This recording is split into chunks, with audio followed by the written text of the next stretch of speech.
میرا بندہ جب مجھے اپنے دل میں یاد کرتا ہے میں بھی اسے اپنے دل میں یاد کرتا ہوں. جب میرا بندہ کسی محفل میں میرا ذکر کرتا ہے میں اس سے کہیں بہتر محفل میں اس کا ذکر کرتا ہوں. اللہ کی محفل تو ملائے اعلیٰ کی ہے، ملائکہ مقربین کی ہے.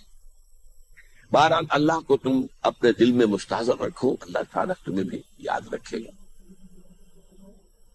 دوبارہ فرمایا احفظ اللہ تجدہ امامک تجاہک، اللہ کو یاد رکھو تو اپنے سامنے موجود پاؤ گے. جب چاہو دعا کرو تو احفظ اللہ تجدہ امامک یا تجاہک، اپنے سامنے موجود پاؤ. اذا سالتا فسأل اللہ. اب آگے ابو بکر سے بلکہ دیکھو جب مانگو اللہ سے مانگو، غیر اللہ کے سامنے ہاتھ دراز کوئی بھی مت. ایک حدیث میں آتا یعنی حرام نہیں ہے، قواعد اصول قوانین کے تحت کسی سے مدد چاہنا، کوئی سوال کرنا حرام نہیں ہے. آپ کچھ سوال کریں مدد لیں، اسی پر دنیا قائم ہے، ایک دوسرے کے ساتھ تعاون کے ساتھ. لیکن اونچا مقام کیا ہے؟ کسی سے سوال مت کرو سوائے اللہ. یہاں تک کہ جوتے مانگنے میں تصویر تمہیں درکار ہے، تمہیں کسی سے مت مانگو، اللہ سے مانگو. کیا پتہ اللہ کس کے دل میں ڈال دے اور وہ آ کے تمہیں تسمہ پیش کر دے. ہوتا ہے ایسا، مساوات ہوتا ہے. جو اللہ کے ساتھ لو لگا کر رکھنے والے ہیں ان کے تو ایسے واقعات ہوتے ہیں کہ دل میں ایک بات آئی اور اس کے بعد وہی بات جو ہے کوئی شخص آ گیا اس نے وہ بات پوری کر دی. کیونکہ لوگوں کے دل جو ہے وہ تو اللہ کی دو انگلیوں کے مابین چاہتا پھیر دیتا ہے. کیا پتہ اللہ کسی فرشتے کو انسانی شکل میں بھیج دے. آتا ہے فرشتہ آتا ہے انسانی شکل میں آتا ہے، آپ کی تکلیف کو رفع کر دے، آپ کی ضرورت کو پورا کر دے. اسی سے بات، کسی اور سے بات. یہ ہے توحید کا رب لباب. یوں سمجھیے اسلام کی جڑ کیا ہے؟ ایمان. اسلام کا جو خارجی نظام عمل ہے، انفرادی اعمال ہو اجتماعی ہو، ان سب کے روح رواں کیا ہے؟ ایمان. ایک بات ہوئی، ایمان کا خلاصہ رب لباب کیا؟ ایمان باللہ. جیسے ایمان بالآخرہ بھی ہے، ایمان بالملائکہ ہے، ایمان بالانبیاء ہے، ایمان بالرسل ہے، ایمان بالکتب ہے، ایمان بالقلب ہے. لیکن اصل ایمان، اسی لیے ایمان مجمل میں آپ کو معلوم ہے کسی اور چیز کا ذکر نہیں. آمنت باللہ کما ہوا باسمائہ وصفاتہ وقبلت جمیع احکامہ اقرار باللسان وتصدیق بالقلب. یہ ایمان مجمل ہے.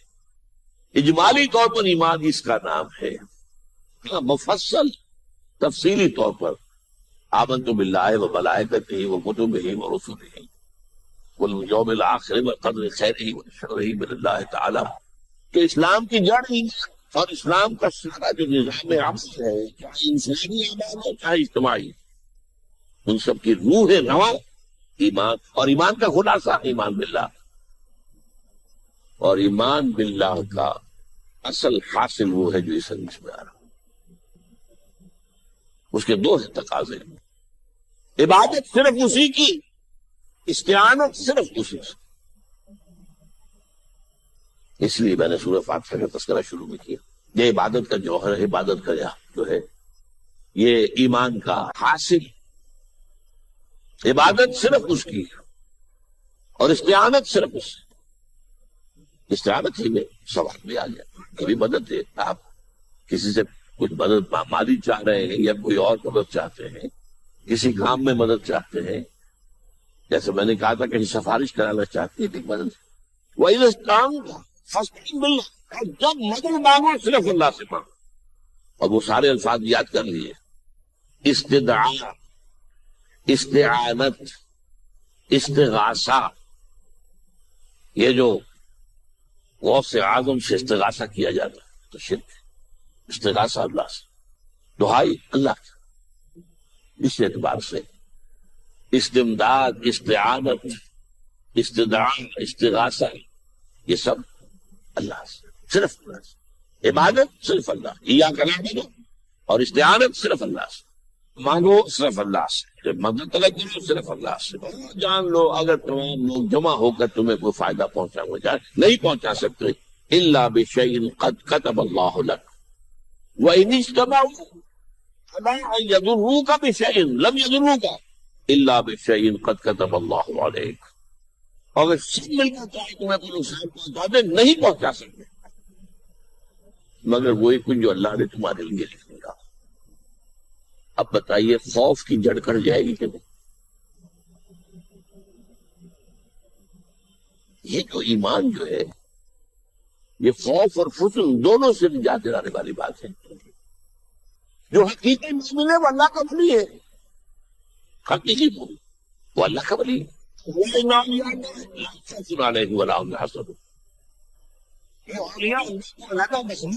ان کے سر پہ سینگ نہیں ہوتے، انسان ہی ہوتے ہیں، لیکن حقیقی معنی میں مومن ان اعتبارات سے جو آج ہم پڑھ رہے ہیں ایمان اس درجے کا پہنچ گیا تو اللہ کا ولی ہے۔ اور تو اپنی خوف کس بات کروں، کس سے خوف کروں؟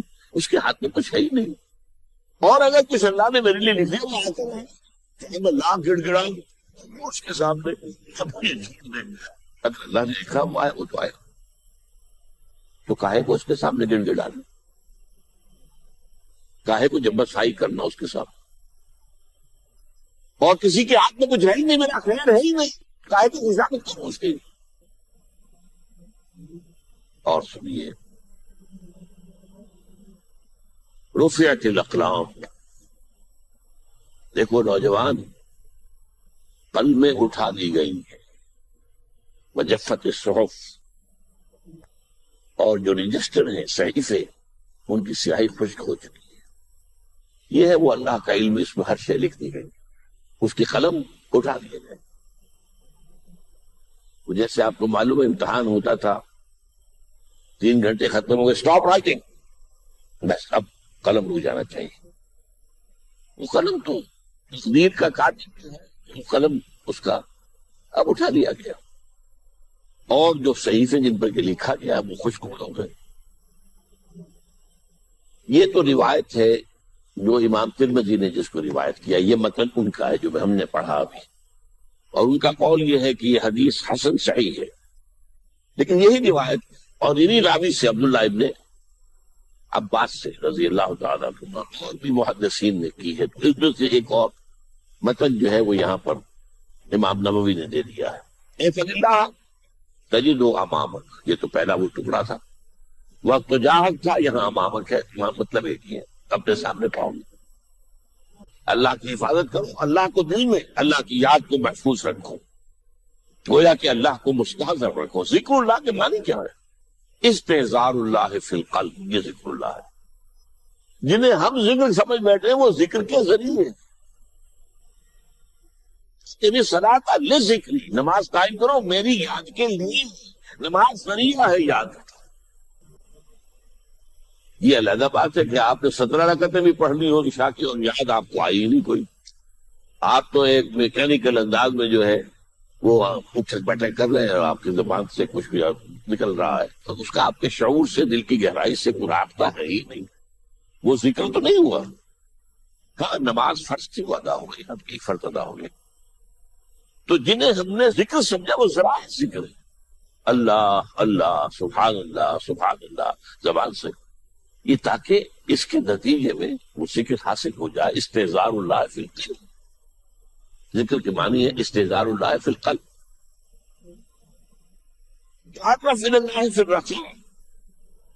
اور دیکھو کشادگی کے وقت میں تم اللہ کو یاد رکھو، اللہ کی طرف رجوع کیے رہو، بھول نہ جاؤ۔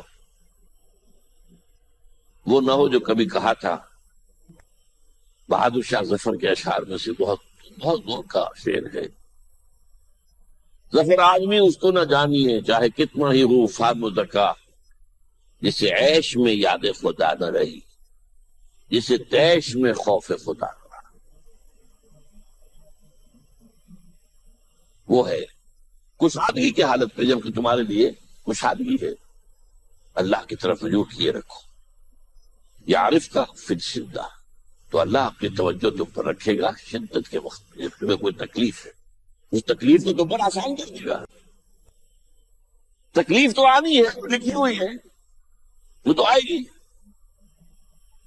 لیکن یہ کہ اللہ تعالیٰ اس کی شدت کو، ایک ہی چیز ہے جس کو ایک انسان بہت شدت کے ساتھ محسوس کر رہا ہے، دوسرا آدمی اتنا نہیں محسوس کر رہا ہے، احساس کا معاملہ ہوگا نا۔ وہ تو اصل میں اگر انسان کی نروز کٹی ہوئی ہے تو احساس ہوگا ہی نہیں، سرے سے ہی ہوگا۔ تو اس اعتبار سے اللہ تعالیٰ تمہارے لیے شدت کی کمی کر دے گا۔ یعلم انما اخطاک لم یکن لیصیبک، اور جان لو جو چیز تم سے چھوٹ گئی ہے، رہ گئی ہے، وہ ہرگز تمہیں ملنے والی نہیں تھی۔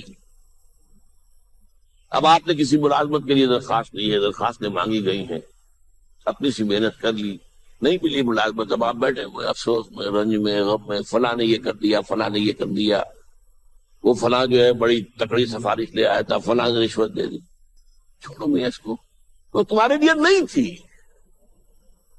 کاہے کو اپنے ذہن کے اندر یہ کھچڑی پکا رہے ہو بیٹھے ہوئے؟ خواہ آپ شاید سوء ظن میں بھی مبتلا ہو رہے ہو، کسی نے نہ رشوت دی اور آپ سمجھتے ہو کہ رشوت دی ہے اس نے۔ یہ ساری چیزیں جو ساری سیاحت، ان کی جھٹپٹ ہے۔ وَعَلَمْ أَنَّمَا أَخْطَأَكَ لَمْ يَكُنْ لِيُصِيبَكَ وَمَا أَصَابَكَ، جو چیز تم پر آئی لم یکن لیخطئک، کوئی نہیں سکتا تھا کہ وہ تم پر نہ آتا۔ یہ کر لیتا تو ہو جاتا، شاید یہ کر لیتا، میں نے ٹیکا پہلے لگوا دیا ہوتا تو یہ بات نہ ہوتی۔ بھائی وہ جو ہونا تھا وہ ہونا تھا۔ اب یہ وہ چیز ہے جس سے انسان میں کیفیت پیدا ہوتی، تسلیم و رضا۔ ہم بھی تسلیم کی خو ڈالیں گے، بے نیازی تیری عادت ہی صحیح، اے اللہ جو تو نے چاہا تجھے قبول ہے۔ اسی لیے میں نے آپ کو آیتیں سنائی سورۃ تغابن کی، لا اصاب من مصیبت الا باذن اللہ، کوئی مصیبت نہیں آتی مگر اللہ کے اذن سے۔ ومن یؤمن باللہ یہد قلبہ، جو اللہ پر ایمان رکھتا ہو اللہ اس کے دل کو ہدایت دے دیتا ہے۔ ہدایت کس بات کی؟ تسلیم و رضا۔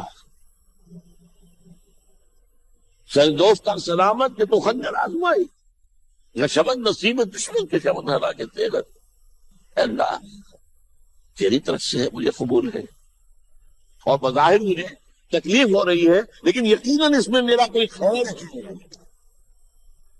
نہیں خیر ہے، تیرے ہاتھ میں تو خیر ہی خیر ہے، جو بھی تیری طرف سے آئے۔ سر تسلیم سب ہے جو مزاج یاد میں، اور یہ مضمون جو ہے زیادہ بڑے پیمانے پر سورہ حدید میں آیا ہے۔ ما اصاب من مصیبت فی الارض ولا فی انفسکم الا فی کتاب من قبل ان نبرأ، کوئی مصیبت نہیں آتی نہ تمہاری جانوں میں نہ زمین میں زلزلہ آ جانا، سیلاب آ جانا، کچھ اور زمین کا دھنس جانا، یا یہ ہے کہ تمہاری جانوں میں کوئی بخار ہو گیا، کوئی اور تکلیف ہو گئی، اچانک معلوم ہوا کہ صاحب تو کینسر ہے، اور کینسر بھی اب 3rd stage کو پہنچ چکا ہے، لیکن جو بھی آیا ہے وہ اللہ کے علم کی کتاب میں پہلے سے لکھا ہوا، فی کتاب من قبل ان نبرأھا، یہ کتاب میں درج ہے اس سے پہلے کہ مجھے ظاہر کرے۔ اس کا نتیجہ کیا نکلنا ہے کہ لا تأسوا علی ما فاتکم ولا تفرحوا بما آتاکم، افسوس نہ کیا کرو جو تم سے جاتا رہے، چھوٹ جائے، کوئی عزیز فوت ہو گیا، کوئی موقع ہاتھ سے نکل گیا، ارے بھائی میں چوک گیا، بڑا موقع تھا، اب اس پر افسوس کر رہے نہیں۔ جو چیز دیکھیں لا تأسوا علی ما فاتک ولا تفرحوا بما آتاک، جو اللہ تمہیں دے دے اس پر اتراؤ مت۔ وما أصابك لم يكن ليخطئك واعلم أن النصر مع الصبر، اور جان لو اللہ کی مدد صبر کے ساتھ آئے، جو آئے اس کی طرف سے جھیلو، زبان پر کلمہ شکوہ اور شکایت نہ آئے، اللہ سے شکایت نہ آئے، تسلیم و رضا، جو تیری رضا ہے۔ تیری صحت ہمیں منظور ہے لیکن اس کو، مولانا محمد علی جوہر ایک مرتبہ جیل میں گئے، ایک بیٹی بیمار ہوئی، فوت ہو گئی، اس کے بعد دوسری مرتبہ پھر جیل میں گئے، دوسری بیٹی کو وہی بیماری، جیل میں اطلاع ملی کہ بیٹی کو یہ بیماری ہو گئی ہے، تو خط لکھا ہے اشعار کی شکل میں، کا آخری شعر یہ ہے: تیری صحت ہمیں منظور ہے لیکن اس کو نہیں منظور تو پھر ہم کو بھی منظور۔ ہم تو چاہتے ہیں میں بیٹی کے تجھے شفا ہو جائے، اسے منظور نہیں تو پھر ہمیں بتا۔ وَمَنْ نَصَبَ عَصَبْ وَأَنَّ الْفَرَجَ مَعَ الْكَرْبِ، فرج، فراخی، کھل جانا کسی چیز کا، یہ ہے کرب کے ساتھ، تکلیف کے ساتھ، تکلیف ہوتی ہے ساتھ۔ اللہ نے قانون بنایا ہے دنیا کا۔ اب آپ اندازہ کیجیے بچے کی ولادت میں ماں کو کتنی تکلیف اٹھانی پڑتی ہے۔ آج کل تو فیشن ہو گیا ہے، سیدھے سیدھے جاؤ، آپریشن کراؤ، تکلیف سے مل جاؤ، لیکن یہ ہے کہ یہ بھی آپ کے علم میں ہوگا، وہ ساری تکلیف ایسے بچے کو لے کر ماں کے برابر لٹایا ہے، ساری تکلیف ختم، پھر جو راحت میسر آتی ہے۔ ان الفرج مع العسر وان مع العسر یسرا، اسی لیے میں نے وہ آیتیں بھی پڑھی تھی، ان مع العسر یسرا، ان مع العسر یسرا۔ اس دنیا میں اللہ نے نظام بنایا ہے، سختیاں جھیلنی ہی ہوگی، لیکن انسان فی کبر، ہم نے انسان کو پیدا کیا مشقت کے اندر، مشقت تو کرنی پڑے گی، کسی کی جسمانی مشقت زیادہ، کسی کی ذہنی مشقت زیادہ، مشقت سے چارہ کسی کو نہیں۔ تو یہ ہے ان مع العسر یسرا، ان مع العسر یسرا۔ بارک اللہ لی ولکم فی القرآن العظیم ونفعنی وإیاکم بالآیات